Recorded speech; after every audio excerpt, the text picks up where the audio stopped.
जाग जा रे योगी, मिटा दे आलस के घेरे। अमृत वेले बाबा पुकारे, देखो बाहें पसारे। बाबा प्यार तुम्हारा अमृत वेले उठाता, मोहिनी रात में मुझे जगाता। प्रेम की घंटी हृदय मंदिर में बजती, परमात्मा पुकार में आत्मा सुनती। नींद पर होती योग की विजय, माया के होते सहज पराजय। आराम नहीं मिलन चाहती, बाबा संग आत्मा खिल जाती।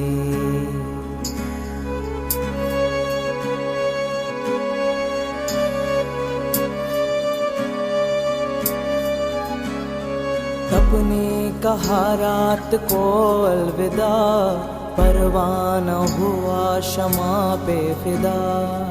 समय से पहले बाबा जगाते, नयन खुलते ही मिलन कराते। प्रेम में भीगा मन संकल्प मुस्काते, माया के बंधन स्वयं कट जाते। ठंडी गर्मी बारिश अब तप के साथी, मौसम की मार अब ना डराती। सोना अब आराम नहीं माया है, नींद अब अमृत नहीं विष का साया है। कमाई नहीं ये ऊर्जा की चोरी है, सुस्ती की धुन में बजी माया की लुरी है।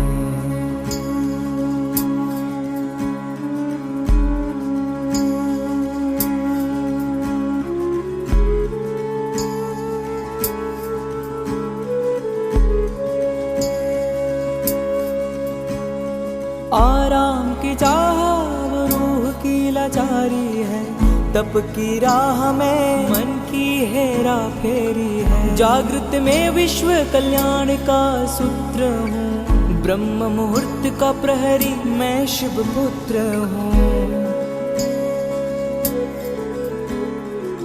सकल विश्व को तप से भरता, अमृत वेला में तपस्वी जलता। संकल्प से उठता नवयुग की नींव रखता, तप के ईंटों से स्वर्णिम स्वराज्य रचता। नींद की घड़ी अब बीत चुकी है, माया की छाया अब मिट चुकी है। वर्तमान में जलती है आत्मा की मशाल, मैं हूँ जागृत यही मेरा कमाल। बाबा की याद में स्वयं को गढ़ता, योग अग्नि से आलस को राख करता।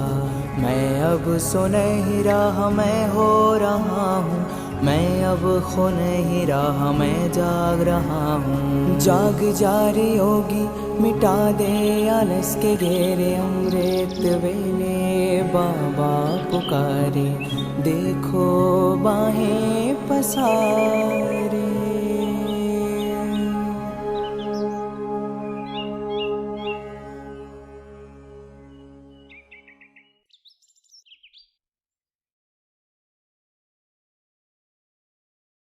ओम शांति।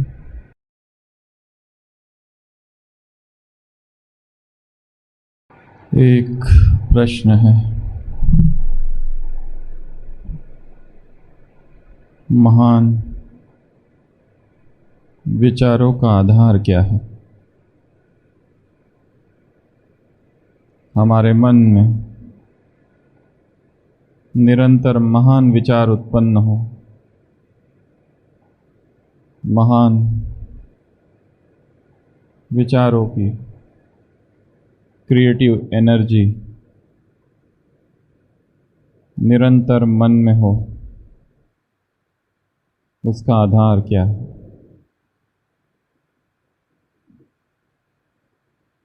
जीवन परिवर्तन अर्थात विचार परिवर्तन।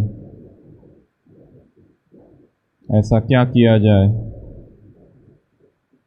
जिससे हमारे मन में निरंतर श्रेष्ठ विचार, श्रेष्ठ संकल्प उत्पन्न होते रहे।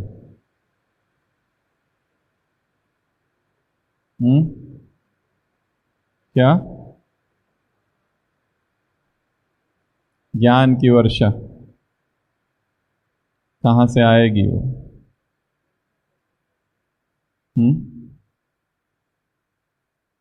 ऐसा हम क्या करें अपने जीवन में जो हमारे मन में निरंतर महान विचार, महान संकल्प, श्रेष्ठ विचार ही उत्पन्न होते रहे।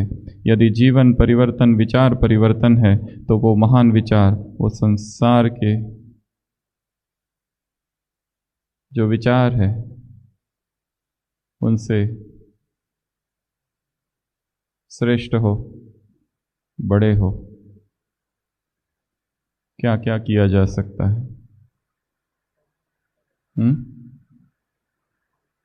क्या किया जाए? क्या किया जाए?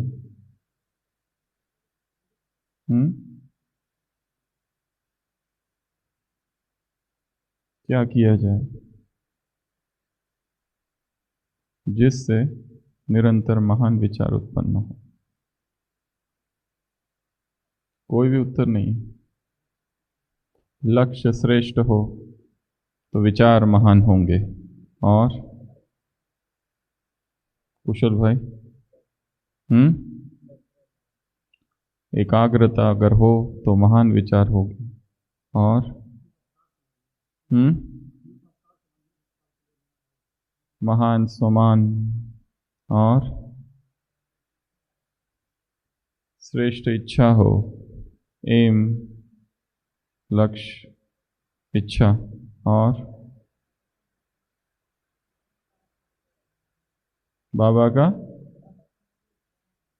बाबा की मुरली।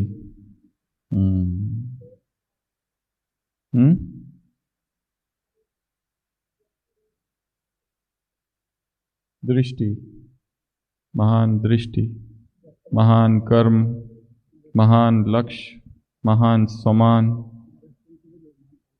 अपने आप को रिस्पॉन्सिबल समझना और इस समय जीना। और क्या? समय का अपमान न करना। और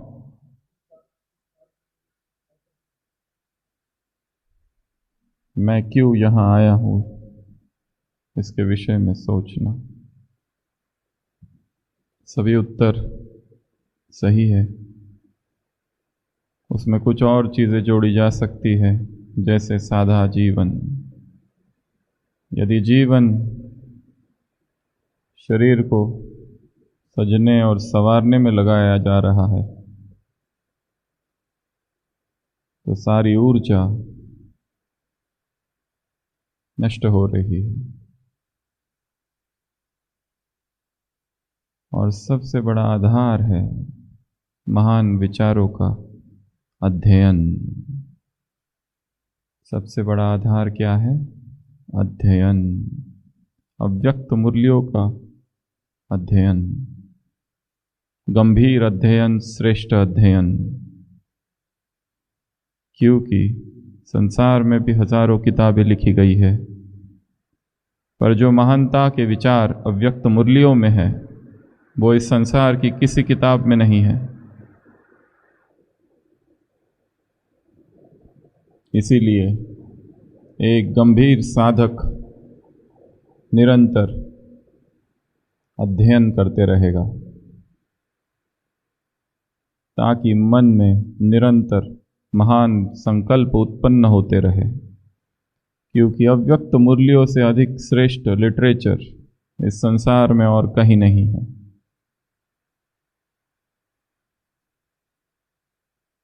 कवि लिखता है, मुझे कोई मुझको भूमंडल का एक छत्र राजा कर दे, उत्तम भोजन, वस्त्र, बाग, वाहन, सेवक, सुंदर घर दे दे, पर मैं पुस्तक बिना न इनको किसी भांति स्वीकार करूं। पुस्तक पढ़ते हुए कुटी में निराहार ही क्यों ना मरूं। पुस्तक द्वारा नीति निपुण विद्वानों से बतलाता हूँ, सत्पुरुषों के दिव्य गुणों से अपना हृदय सजाता हूँ। अगम अगाध समुद्रों को भी बिना परिश्रम तरता हूँ, बिना खर्चे के रण में वन में निर्भय नित्य विचरता हूँ। ऐसा श्रेष्ठ पुस्तक है, मैं इससे सुख पाता हूँ। मैं सारा अवकाश का समय इसके साथ बिताता हूँ। कवि लिखता है, ये पुस्तक कौन है? मेरे मित्र है। कटुता नहीं, न कटु कहता है, सदा सुशिक्षा देता है, नहीं छिपाता जो पूछूं और नहीं कुछ लेता है। हंसता नहीं, अबोध जानकर कभी नहीं यह सोता, यदि इसका अपराध करूं कुछ तो भी रुष्ट न होता। इस सुख को मैं छोड़ भला क्यों और सुखों पर ललचाऊं। ईश्वर से भी यह विनय है, पढ़ने को पुस्तक पाऊं।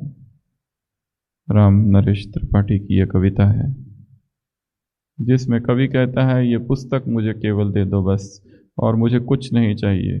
चाहे मुझे निराहार ही कमरे में रहना क्यों ना पड़े, परंतु ये पुस्तक से मैं सुशिक्षा पाता हूँ, सद्विचारों के साथ रहता हूँ, महान सत्पुरुषों के साथ मैं समय बिताता हूँ। उसी भांति एक दूसरी अंग्रेजी में कविता है रॉबर्ट साउथी की, My days among the dead are past whenever these casual eyes are cast. The mighty minds of old, my never failing friends are they with whom I converse day by day. वो जो मृत है वो मेरे मित्र है। The mighty minds of old with whom I converse day by day. मैं उनके साथ बात करते रहता हूँ। वो मेरे ऐसे मित्र हैं जो कभी मुझे छोड़कर नहीं जाते। With them I take delight in weal and seek relief in woe. जब मैं दुखी हो जाता हूँ तो वो मुझे सांत्वना देते हैं, जब मैं खुश होता हूँ तो वो मेरे खुशी में भागीदार बनते हैं। And while I understand and feel how much to them I owe, my cheeks have been bedewed with tears of thoughtful gratitude. और जब मैं ये सोचता हूँ इन किताबों ने मुझे कितना कुछ दिया है, मेरी आंखों में जैसे आंसू आ जाते हैं। अव्यक्त मूल्यों का अध्ययन हमारे जीवन का एक अभिन्न अंग हो, नहीं तो विचार नीचे की ओर जाएंगे। यदि उन्हें ऊपर उठा के रखना है तो महान विचार, महान संकल्प रोज की मुरली से, अव्यक्त वाणियों से श्रेष्ठ विचार जमा करने हैं, अलग से लिख के रखना है।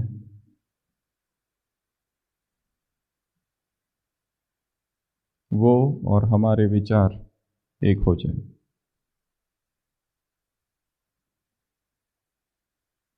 साधना का आज का 36वां दिन।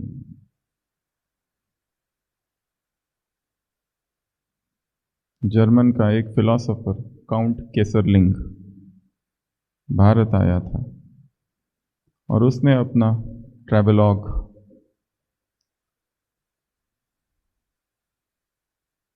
पूरा वर्णन लिखा यहाँ के ट्रैवल का, travel diary of a philosopher नाम की एक किताब है, Indian travel diary of German philosopher. उसमें उसने एक अद्भुत वाक्य लिखा है। ऐसा लगता है जैसे वो वाक्य प्रिंटिंग मिस्टेक हो, पर प्रिंटिंग मिस्टेक नहीं है। और वो किताब जर्मन भाषा में लिखी गई, बाद में अंग्रेजी और हिंदी में भारत में पब्लिश हुई। उसने लिखा है, India is a rich country where poor live. Bharat एक बहुत अमीर देश है पर जिसमें गरीब लोग रहते हैं। भारत एक बहुत अमीर देश है पर रहने वाले बहुत गरीब है। रहने वालों को अपने देश का ही पता नहीं है। जो इस देश में संभावनाएं हैं, जो महानताएं छिपी हुई है, यहाँ के लोगों को उसके विषय में कुछ भी ज्ञान नहीं है। ये विदेशी लिख रहा है और अपनी भाषा की किताब में लिख रहा है, अपनी भाषा में लिख रहा है, प्रस्तावना में। लोग बहुत अच्छे हैं परंतु सोए हुए लोग हैं।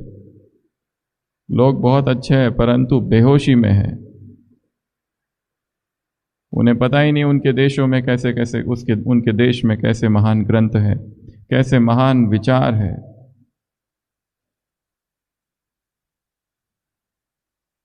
महानता की अनंत संभावनाएं अव्यक्त मुरलियों में छिपी हुई है।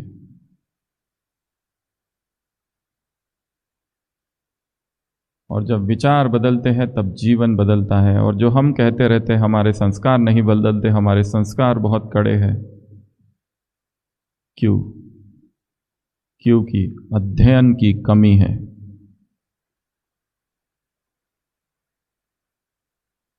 हमारी जितनी डायरिया है उनके पीछे एक चार्ट लिखा होता है ब्राह्मणों की दिनचर्या का। उसमें दोपहर को 2 और 4 के बीच में क्या लिखा है? किसके पास है डायरी? अभी देखो,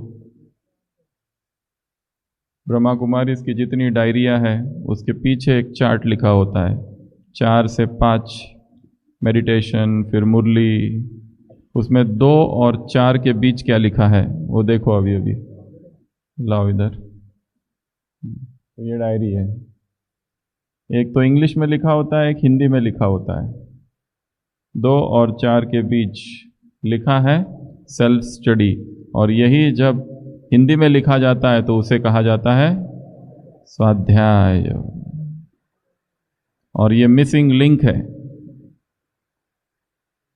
हमारा ज्ञान अर्थात केवल मुरली सुनना और क्लास सुनना है, उसके अतिरिक्त और कुछ नहीं। Where is the self study? स्वाध्याय कहाँ है? हमारा ज्ञान अर्थात मुरली सुनना, क्लास सुनना, नोट्स निकालना, होमवर्क करना और एग्जाम देना, बस सारे ज्ञान की परिभाषा इसी में ही हमने लपेट ली है। पर ज्ञान अर्थात प्रकाश, ज्ञान अर्थात स्वाध्याय, ज्ञान अर्थात सेल्फ स्टडी।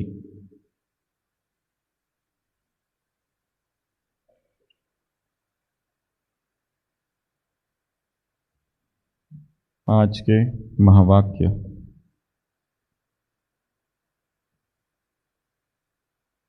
बाप दादा तो अमृत वेले से हर बच्चे का भाग्य देखते रहते हैं कि कितने प्रकार के भाग्य हर आत्मा के नूंदे हुए हैं। अमृत वेला ही भाग्य ले आता है, रूहानी मिलन का भाग्य अमृत वेला ही ले आता है। हर कर्म में अपना भाग्य है। देखते हो तो बाप को यह आंखें मिली है बाप को देखने के लिए। हमारे देखना और हमारा देखना और संसार का देखना अलग है। हमारा एंगल ही अलग है, हमारी दृष्टि ही अलग है, हमारा दृष्टिकोण ही अलग है।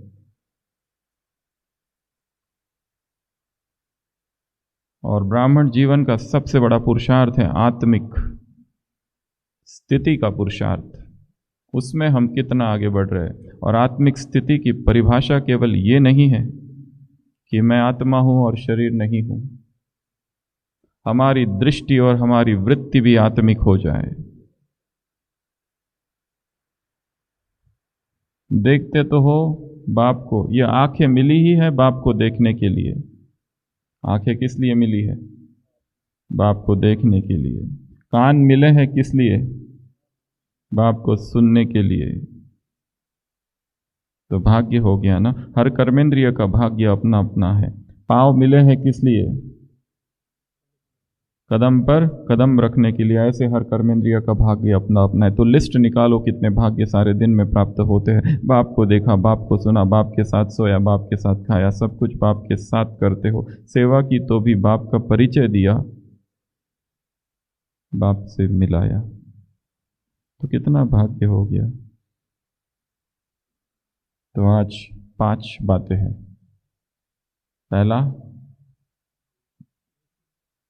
पहली बात देखना, दूसरी बात सुनना, तीसरी बात चलना, चौथी बात खाना और 5वीं बात सोना।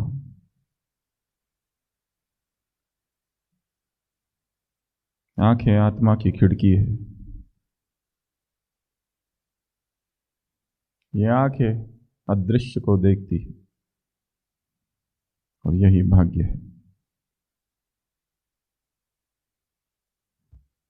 जब दृष्टि दिव्य हो जाए, एक और प्रश्न है सभी से, हमारी दृष्टि कैसे हो जब हम दूसरों को देखते हैं? वो उत्तर ना दो जो हमेशा देते हो, कुछ और बताओ। हमारा आत्मा को कैसे देखें?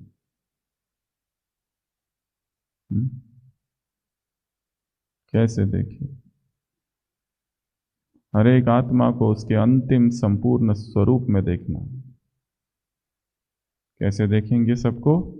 उसके अंतिम स्वरूप में। वर्तमान के संस्कार देखना ही नहीं है। वर्तमान वो क्या करता है, क्या बोलता है, उसको उसके अपने अंतिम स्वरूप में देखना है। और अंतिम स्वरूप कैसा है उसका? बहुत महान, बहुत श्रेष्ठ, जिसमें कोई दोष नहीं, कोई त्रुटि नहीं, कोई कमी नहीं। उसके उस स्वरूप में देखना। आत्मिक स्थिति में दृष्टि भी आती है। आत्मिक स्थिति में इस देह के प्रति वैराग भी आता है। आत्मिक स्थिति में इस संसार के प्रति धीरे धीरे साक्षी भाव उत्पन्न हो। इस संसार की घटनाएं हमें प्रभावित ना करें तो ही साक्षी भाव हमारा प्रबल होगा। यदि इस संसार की हर छोटी घटना हमें प्रभावित करती है तो साक्षी हम कैसे रह पाएंगे? तो आत्मिक स्थिति अर्थात दृष्टि आत्मिक, वृत्ति आत्मिक, संसार के प्रति साक्षी भाव, देह से जो चिपकाव है, देह से जो लगाव है, हमारी एनर्जी शरीर की आवश्यकताएं पूर्ण करने में ना खर्च होती रहे सारे दिन भर।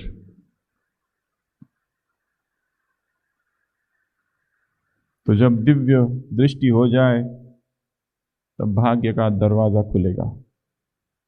तो सबसे पहला पॉइंट देखना। सबको कैसे देखेंगे? उनके अंतिम स्वरूप में। और अंतिम स्वरूप कैसा है सबका? क्या उसमें कोई दोष है? नहीं, महान स्वरूप है। वर्तमान में दोष है, बहुत लड़खड़ा रहे हैं।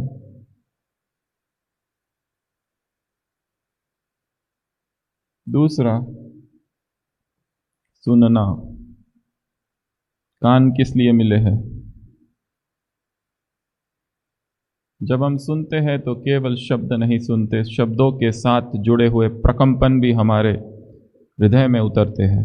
और जब हम भगवान की वाणी सुनते हैं तो परमात्मा प्रकंपन हमारे कानों के द्वारा हृदय में प्रवेश करते हैं।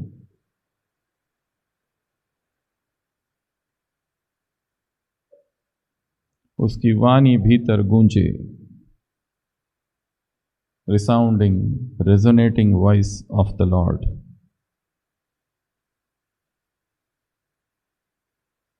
उसकी वाणी जब कानों से टकराए तो प्रकंपन उत्पन्न होते।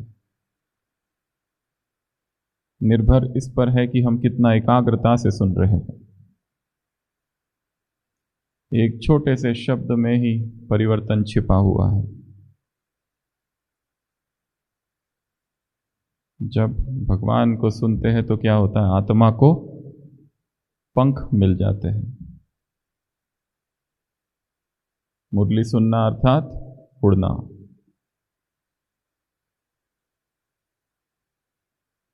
तो दूसरा है सुनना।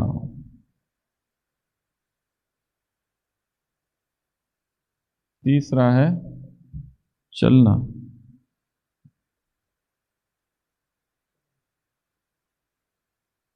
संसार जब चलता है उसे चलना या दौड़ कहते हैं, पर हमारा चलना केवल चलना नहीं है। जिस स्थान पर हम जाते हैं वो स्थान तीर्थ बन जाता है।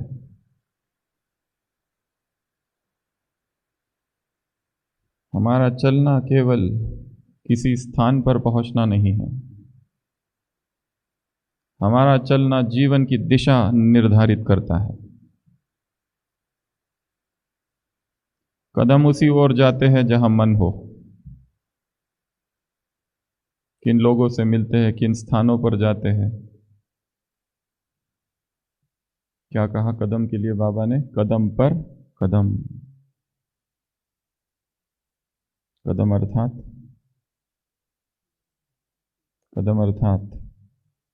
कदम अर्थात संकल्प, कदम अर्थात दृष्टि, कदम पर कदम, कदम अर्थात संस्कार, कदम अर्थात बोल, कदम अर्थात कर्म, कदम अर्थात संबंध संपर्क, सब कुछ कदम पर कदम।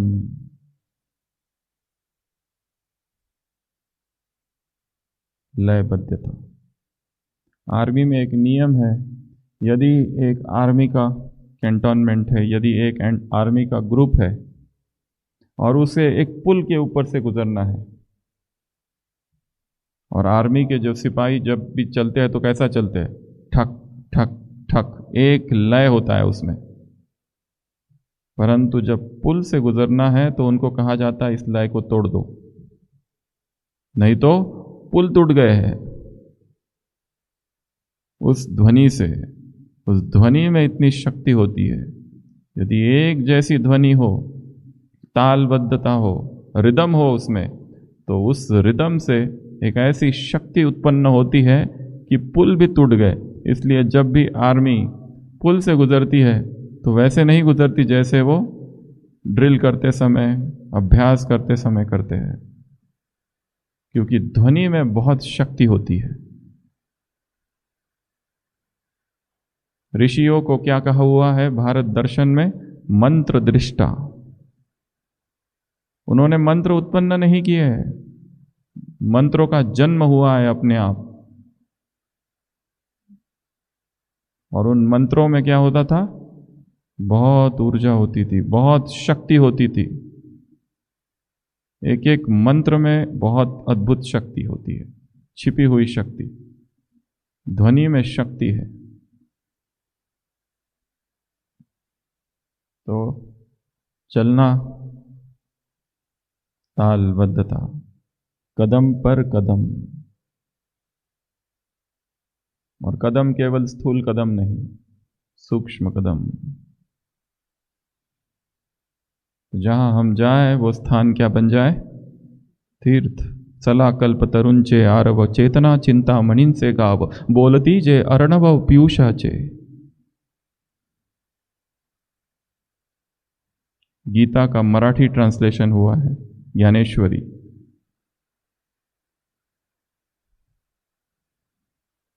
उसमें लेखक या कवि लिखता है, सला कल्प तरुंचे आरव। ये जो संत है, ये जो महान आत्मा है, वो कौन है? जैसे जंगल है, किसका? कल्प वृक्ष का जंगल। एक ही कल्प वृक्ष यदि मिल जाए किसी को तो सारी इच्छाएं पूरी हो जाती है। ये चलता फिरता क्या है? एक जंगल। किसका? कल्प वृक्ष का जंगल। चेतना चिंतामणि से गाँव। एक चिंतामणि यदि मिल जाए तो सारी चिंताएं दूर हो जाती है। ये तो पूरा गांव के गांव है। बोलती जे अर्णव, उनके मुख से जो निकलता है वो क्या निकलता है? अर्णव। वो अमृत है। पीयूषाचे, पीयूष है वो। पसायदान।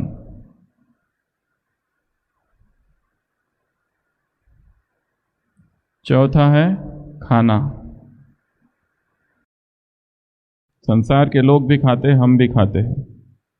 उनका खाना बोझ है, हमारा खाना वरदान है। उनका खाना विस्मृति है, हमारा स्मृति है। तो खाओ भी कैसे? बाप के साथ। और लास्ट है नींद। हमारा नींद भी योग का एक हिस्सा हो। हमारी नींद क्या हो? योग का एक अभिन्न अंग।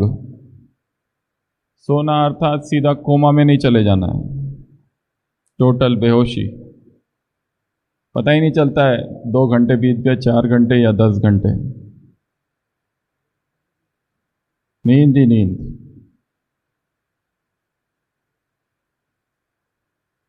कल भी एक बहन आए थे, वो कह रहे थे इतनी नींद आती है, इतनी नींद आती है कि क्या बताऊं। अभी बाहर ही ओपीडी के बाहर बैठे बैठे भी सो गई। दोपहर में जब सोते हैं तो 4 घंटे के बाद ही नींद खुलती है। तो हमने कहा सो जाओ, तो कहते नहीं, सेवा भी तो करनी है। और दीदी फिर डांटती है, इतना क्यों सोती हो, अपनी जांचें करा लो सारी। जांच करा ली, सब नॉर्मल। नींद भी एक कंडीशनिंग है। हमने एक प्रोग्राम क्रिएट नहीं किया है नींद के लिए, इसलिए वो अपना रास्ता खुद चुनती है। Everything needs programming. हम डिसाइड करें कि यदि हमने ये सोच लिया कि मेरी 2 घंटे में ही मेरी थकान मिट जाएगी तो वैसा होगा। यदि हम ये सोचे कि 8 घंटा तो मुझे चाहिए क्योंकि 2 दिन से मैं लगातार काम कर रहा हूँ, 2 दिन से मैं लगातार सेवा कर रहा हूँ, अभी मुझे छुट्टी चाहिए। लोग हॉस्पिटल में एडमिट होते हैं 4 दिन के लिए और उसके बाद में छुट्टी लेते हैं 15 दिन की आराम की। यहाँ पर भी आराम ही कर रहे थे, पर अभी थकान बहुत है। पूरा नॉर्मल आने के लिए 1 महीना लगता है। ऑपरेशन था एक छटाक भर का, और आराम किलो भर, तो भी पूरा नहीं होता है। क्यों? माइंड।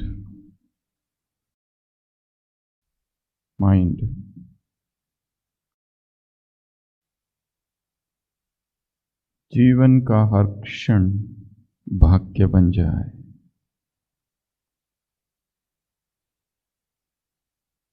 तो 5 बातें हैं जो कि निरंतर हो रही है। देखना, दिव्य हो जाए। सुनना, महान विचारों को सुनो।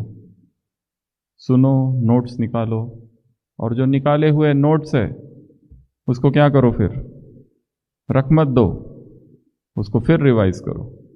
नहीं तो नोट्स निकालने का फायदा क्या? क्योंकि हमारी बुद्धि अभी तक इतनी शार्प नहीं है कि एक बार सुन लिया और पढ़ लिया और परमानेंट अंकित हो गया। क्या चाहिए उसको?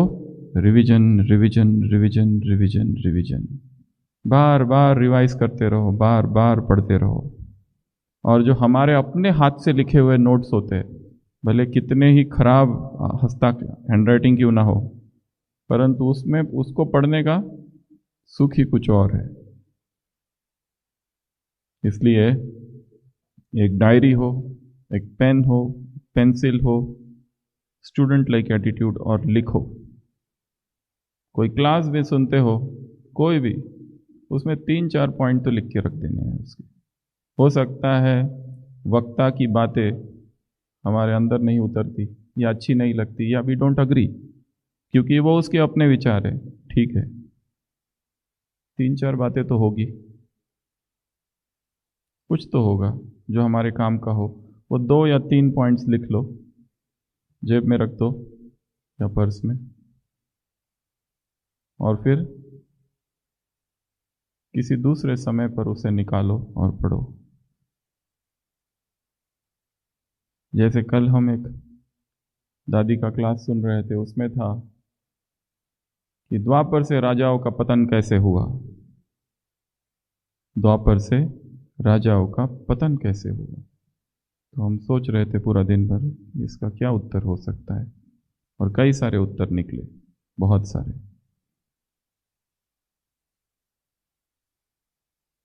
द्वापर से, या कहो जब ब्रिटिश थे तब, क्योंकि तभी से राजाई समाप्त होने लगी। क्यों? क्या ऐसा किया राजाओं ने या ब्रिटिश सरकार ने कि राजाएं धीरे धीरे फिर लुप्त हो गए? तो ये एक चिंतन का विषय है, उसको ले लो।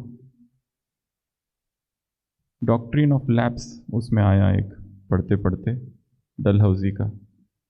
कि यदि कोई राजा बिना अपने वंश के मरता है, जैसे झांसी में हुआ, अवध में हुआ, अयोध्या में हुआ, नागपुर में हुआ, अगर कोई राजा मरता है उसका वंश नहीं, तो वो पूरा राज्य सीधा ब्रिटिश के अंदर चला जाएगा, ईस्ट इंडिया कंपनी। तो ये भी एक कारण रहा कि राजाई समाप्त हुई।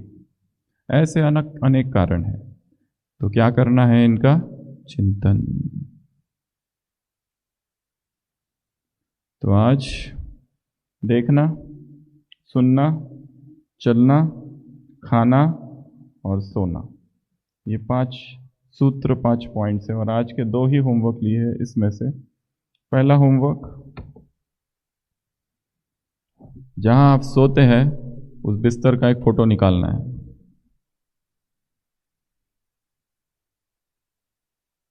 एक ड्राइंग, और उस बिस्तर के पास लिखना है, मैं परमात्मा की गोद में सोता हूं। यदि खुद सोए हुए हैं तो किसी और को फोटो निकालना पड़ेगा या तो खुद ही अपने बिस्तर का फोटो, क्योंकि ये जो बिस्तर है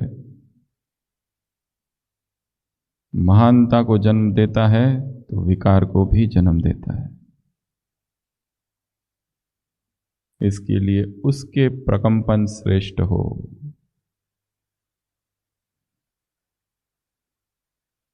बिस्तर कैसा है, सामान कितना है उस पर रखा हुआ है, सिलवटें कितनी हैं, तकिया कहाँ है, सोए थे तो कहाँ थे और उठे तो कहाँ थी।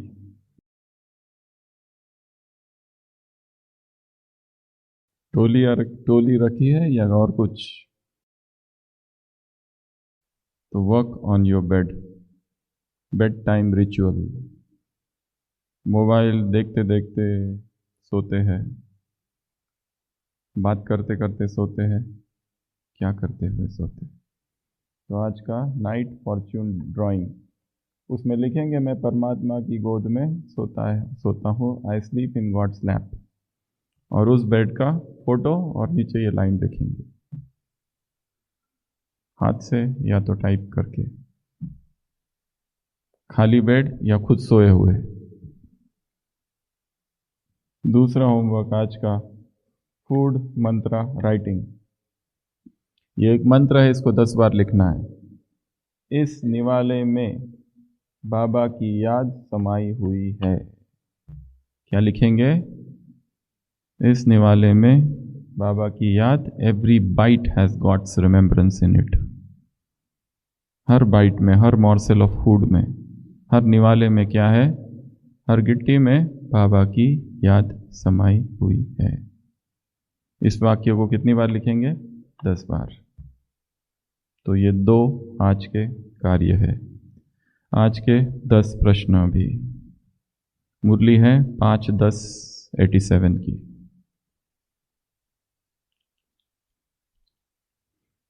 पूरी मुरली भी अगर ना पढ़ सको तो ये जो 10 प्रश्नों की 10 लाइनें हैं, इसको इस पर मास्टरी करनी है। केवल एग्जाम के लिए नहीं, जीवन परिवर्तन के लिए। केवल एग्जाम के लिए नहीं, महान चिंतन के लिए, श्रेष्ठ चिंतन के लिए।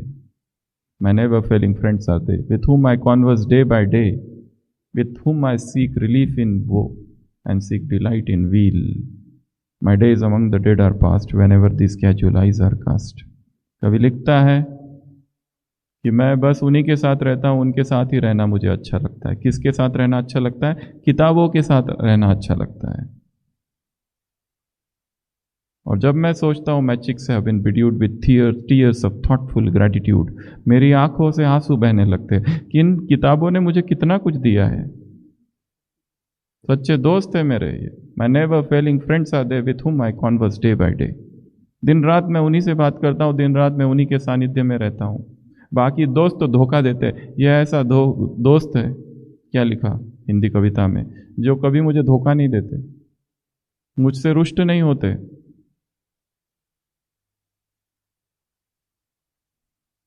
धरती का चाहे साम्राज्य मुझे दे दिया जाए, मुझे नहीं चाहिए, मुझे किताब दे दो भगवान।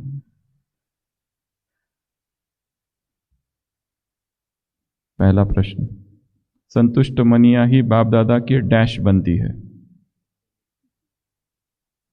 पहला, सिर का दर्द,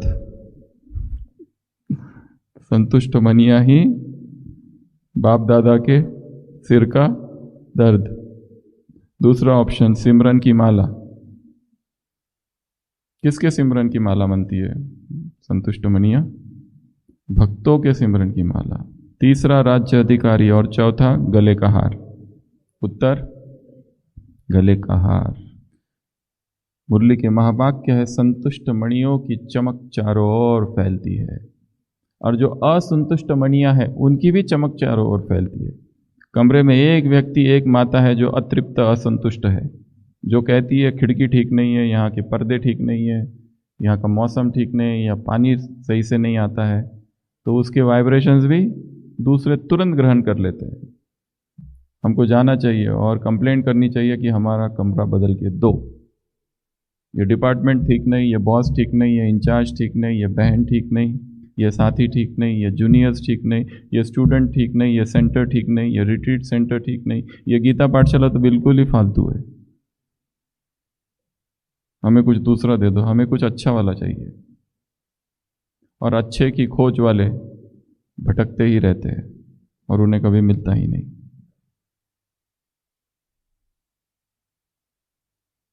स्वयं भी डिस्टर्ब और दूसरों को भी डिस्टर्ब करना, इसको क्या कहेंगे? आत्मिक स्थिति या संतुष्ट मणि? संतुष्ट मणियां ही बाप दादा के डैश बनती है। उत्तर, गले का हार। दूसरा, संतुष्टता का डैश सर्व प्राप्तियां है और असंतुष्टता का डैश स्थूल व सूक्ष्म अप्राप्ति है। संतुष्टता का डैश सर्व प्राप्तियां है। उत्तर, पहला ऑप्शन, बीज बीज, परिणाम परिणाम, फल फल, आशीर्वाद आशीर्वाद। संतुष्टता का बीज सर्व प्राप्तियां है। संतुष्ट कौन रह सकता है? जिसे सब मिला है। जिसे मिला ही नहीं है वो कैसे संतुष्ट रहेगा? जिसके जेब भी खाली है, तृप्ति कैसी होगी? और असंतुष्टता का बीज क्या है? स्थूल या सूक्ष्म अप्राप्ति। दूसरों को देखते ही पहला संकल्प आता है कि ये मुझे कब मिलेगा, इसकी ये बैग बहुत अच्छी है, हमारे पास ये बैग अब तक क्यों नहीं है, ये शॉल तो बहुत ही अच्छी दिख रही है, ये मुझे कब मिलेगी? ऐसी शॉल तो हमने देखी ही नहीं, वो जाली जाली वाली। ये स्वेटर बहुत अच्छा है, आशीष भाई कहाँ से लाया, एक्स्ट्रा है क्या? और ये टोपी कौन सी है? ये तो यहाँ मिलती नहीं है कहाँ से मंगाई? अभी हमें भी गिफ्ट दिया करो। दूसरों की चीजों में, वस्तुओं में क्या होता है? आंख डूबती है। ये चश्मा कहाँ से बनवाया? और ये मफलर जो पहने हो निखिलेश भाई, एक्स्ट्रा कोई है क्या? एक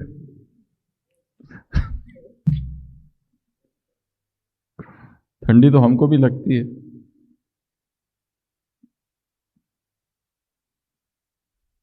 आंखों में अनासक्त भाव, वैराग हो,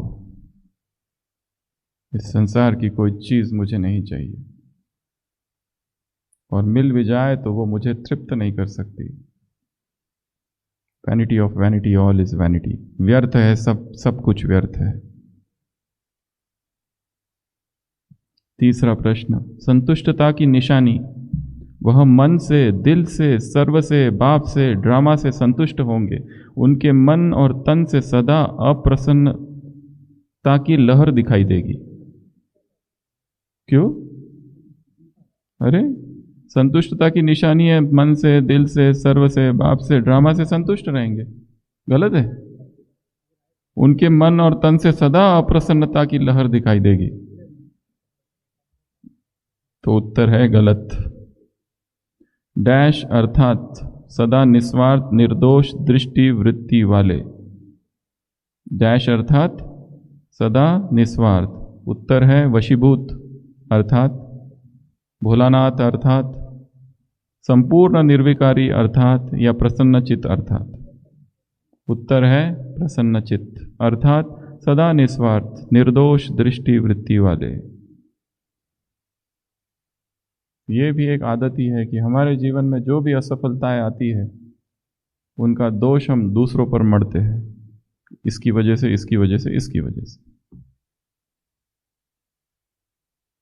उत्तर है प्रसन्न चित्त।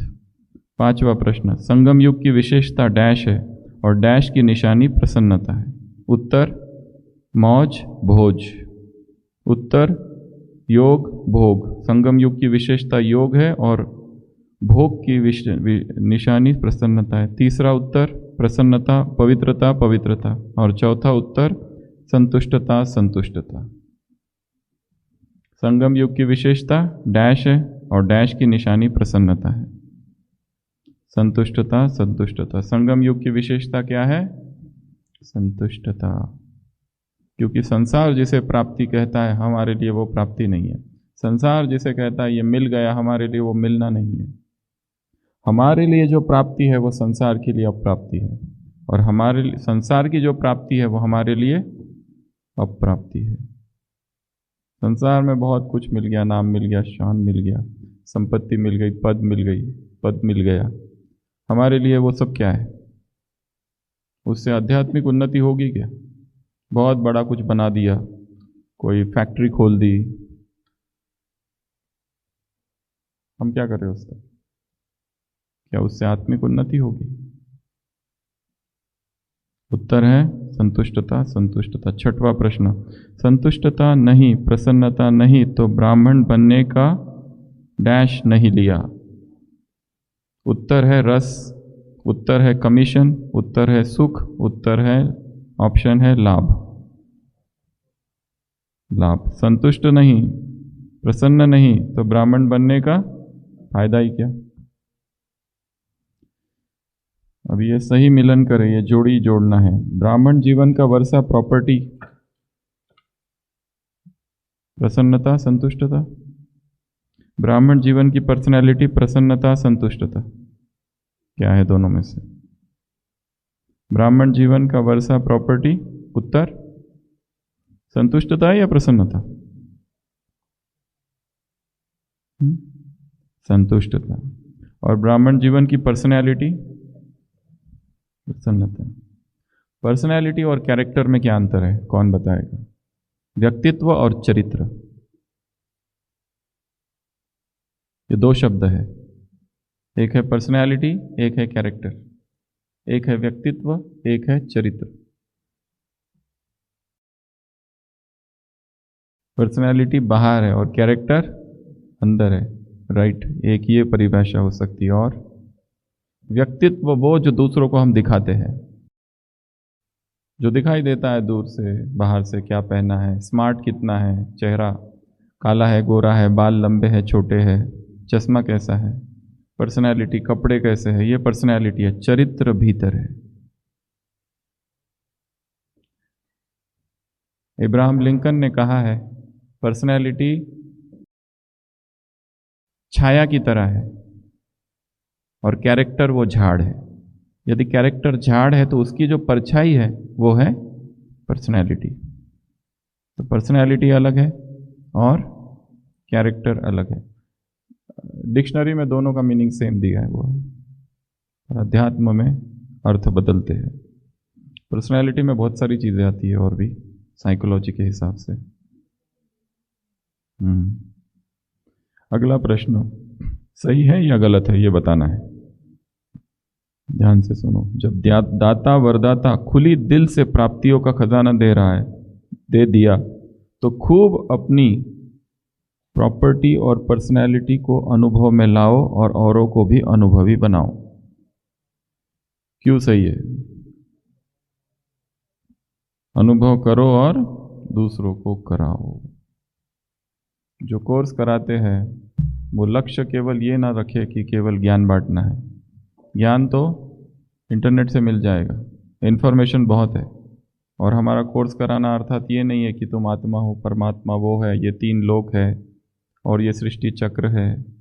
ये सब सूचनाएं हैं, ज्ञान नहीं।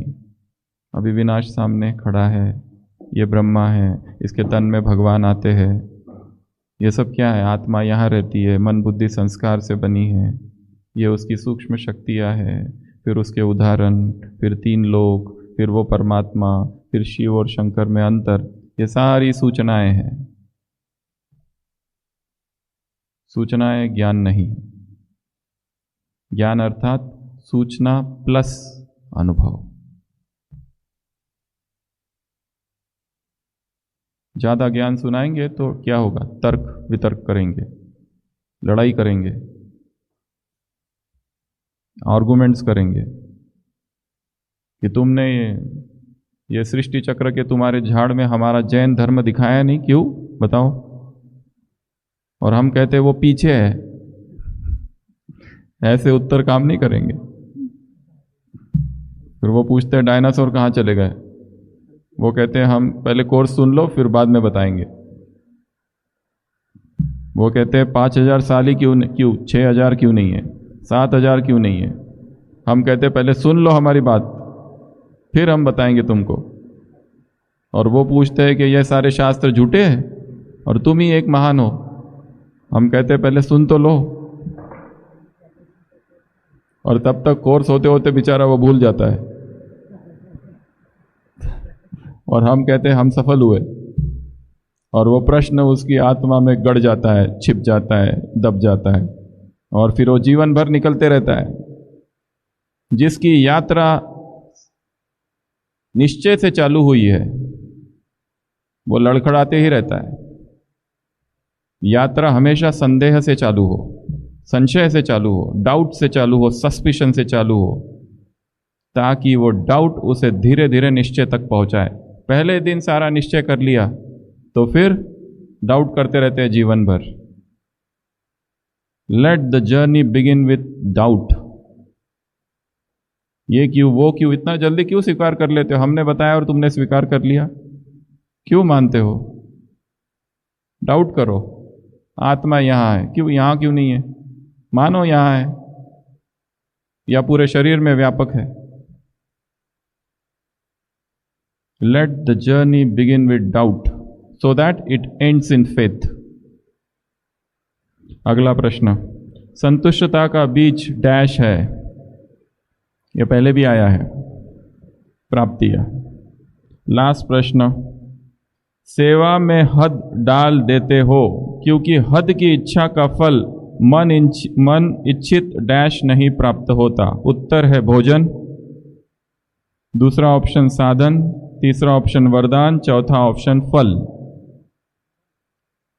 फल, सेवा में हद डाल देते इसलिए हद की इच्छा का फल मन इच्छित फल नहीं प्राप्त होता। तो आज हमने क्या क्या देखा? सबसे पहला देखा हमें क्या करना है, अध्ययन। हमें क्या करना है, स्टडी, सेल्फ स्टडी। दूसरा देखा बाबा के अमृत वेले के महावाक्य और उसमें से ये 5 सूत्र, देखना, सुनना, चलना, खाना और सोना। फिर हमने देखा 2 होमवर्क। पहला होमवर्क है अपने बिस्तर का ही फोटो बना के, फोटो खींच के या ड्राइंग निकाल कर, ड्राइंग में आप अपना भी चित्र निकाल सकते हो, उसके लिए कोई दूसरे की आवश्यकता नहीं। सोए हुए बाप की याद में, और नीचे लिखेंगे I sleep in God's lap, मैं बाप परमात्मा की गोद में सोया हुआ। दूसरा होमवर्क है आज का फूड मंत्रा राइटिंग, हर निवाले में बाप की याद समाई हुई है। उसको कितनी बार लिखेंगे, 10 टाइम्स। तो ये 2 होमवर्क, और फिर हमने देखे 10 प्रश्न। तो 10 प्रश्न अर्थात 10 महावाक्य। इन महावाक्यों पर चिंतन करना है, मनन करना है, डिस्कशन करना है, चर्चा करनी है, लिखने हैं, ताकि वो भीतर भीतर समा जाए। तो आज की कविता क्या है? कविता का इफेक्ट अग्निपथ। और कल की कविता, कल की कविता, कल यहाँ कौन कौन रहने वाला है बहनों की तरफ से? आप है, कविता बनाएंगे एक? तो आपकी कविता का टॉपिक है वाणी में विष। वाणी में विश। पीछे किसने हाथ खड़ा किया था?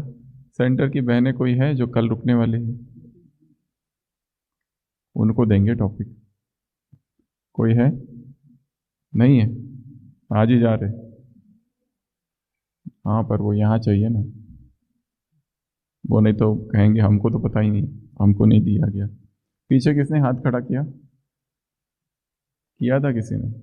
हाँ, तो आप एक टॉपिक दे रहे हैं आपको, शिव रस। शिव रस तो कल और परसों का ये। और यहाँ किसका नहीं हुआ है? बाद में।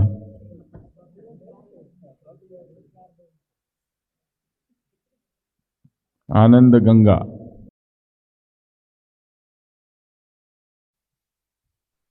ओम शांति। आज की कविता इस रूहानी मार्ग पर चलने वाले हर एक साधक तथा अग्निवीरों को और इन रूहानी साधकों में शीर्षतम साधक हम सभी के प्रेरणा स्रोत आदरणीय राजयोगी डॉक्टर सचिन भाई जी को प्रेम पूर्वक सादर समर्पित। आज की कविता का जो शीर्षक है अग्निपथ। यह गुप्त साधना का है पथ, यह गुप्त साधना का है पथ, हर श्वास यहाँ अग्नि की कसौटी, हर श्वास यहाँ अग्नि की कसौटी। कभी तपस्या कभी संघर्ष, कभी तपस्या कभी संघर्ष, तो कभी आत्मा की मौन ज्योति, तो कभी आत्मा की मौन ज्योति। अग्नि पथ पर कदम बढ़ाना है, अग्नि पथ पर कदम बढ़ाना है, भय और मोह सब त्याग जाना है। कांटे चुभे या आंधिया उठे, कांटे चुभे या आंधिया उठे, सत की इस ज्योति को हर दिल में जगाना है, हर दिल में जगाना है। यह योग अग्नि नहीं केवल जलाती, यह योग अग्नि नहीं केवल जलाती, यह शुद्ध भी करती हर कण कण, जो भीतर के अंधकार को मिटा दे। है यही अग्नि पथ का अमर प्रण, है यही अग्नि पथ का अमर प्रण। यह अग्नि करती वासनाओं को भस्म, यह अग्नि करती वासनाओं को भस्म, यह अग्नि करती अहंकार का अंत। जो इस मार्ग पर चलता दृढ़ता से, जो इस मार्ग पर चलता दृढ़ता से, वह पा लेता परमात्मा का अंत, वह पा लेता परमात्मा का अंत। अग्नि पथ पर तू नहीं अकेला, अग्नि पथ पर तू नहीं अकेला, बाप दादा स्वयं संग संग चलते, हर आंसू को मोती बनाते, हर पीड़ा को सहज ही हरते, हर पीड़ा को सहज ही हरते। यह पथ कठिन है, यह पथ कठिन है, पर है अमर, यह मुक्ति का सच्चा द्वार। अग्नि पथ ही साधक की पहचान है, यही ब्राह्मण जीवन का आधार, यही ब्राह्मण जीवन का आधार। और लास्ट की 4 पंक्तियां। चल निडर हो, चल निडर हो ओ अग्निवीर, अग्नि पथ ही है तेरी तकदीर। चल निडर हो ओ अग्निवीर, अग्नि पथ ही है तेरी तकदीर।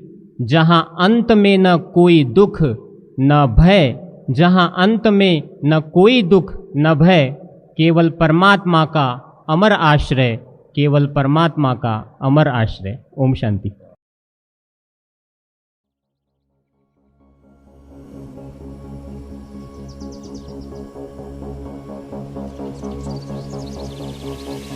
मन्मना भव शिव बाबा सततम, निराकार तेजोमय पावनम, प्रभात काले स्मरणं दिव्यं, सत्यं शिवं सुंदरं चिंतनम्। तोड़ दे नींद की जंजीरें, थाम ले तप की मशालें, तोड़ दे नींद की जंजीरें, थाम ले तप की मशाले, फाड़ दे आलस की काली चादर, निद्रा से टपकाना कर अनादर, सपनों का विष पीने से कर इनकार, रूहानी योद्धा कर अब ललकार। न सो न लेट, हो जा तैयार, उठ चल कर तम का संहार। तोड़ दे नींद की जंजीरें, थाम ले तप की मशालें, तोड़ दे नींद की जंजीरें, थाम ले तप की मशालें।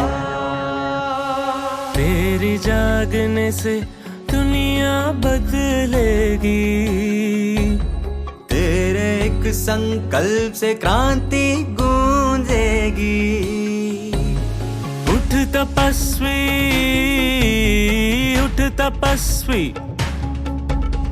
तू उठे तो विश्व सबरेगा, जगे तो भाग्य निखरेगा। अमृत वेले की है पुकार, ना रुक ना झुक, हो जा